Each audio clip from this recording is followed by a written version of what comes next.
بسم الله الرحمن الرحيم. الحمد لله رب العالمين، والعاقبة للمتقين ولا عدوان إلا على الظالمين، وأشهد أن لا إله إلا الله وحده لا شريك له، وأشهد أن محمدًا عبده ورسوله وصفيه وخليله.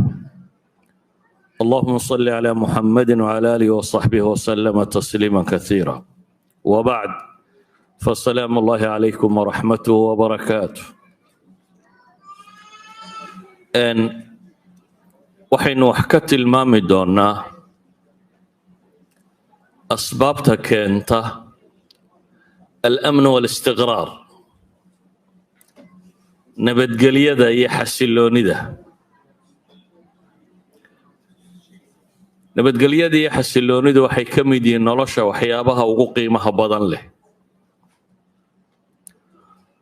walidaalika baa ilaahay subxaanahu wa tacaala qur-aanka wuxuu ku tilmaamayaa in dhowr iyo 10 meelood ka badan dadka ama saalixiinta ama awliyadiisa ama aakhira u abaal marinayo laa khawfun calayhim walaa hum yaxzanuun baa ilahay ku sifaynaya badan.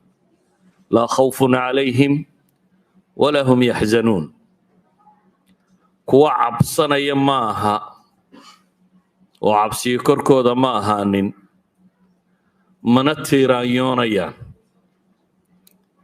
cabsida iyo tiiraanyadu nolosha cidhiidhi bay geliyaan, waana dhib bini aadamka ku dhaca,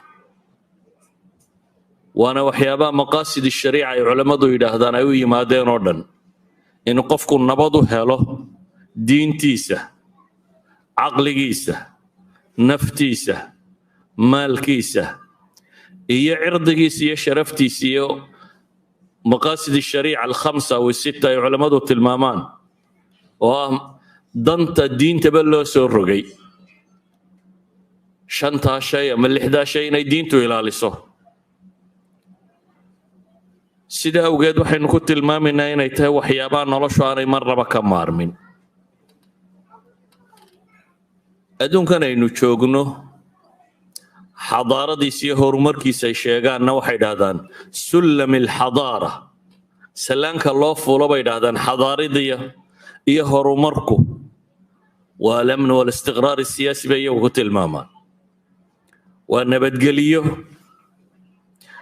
iyo deganaanshiyo siyaasadeed bay dhahdaan.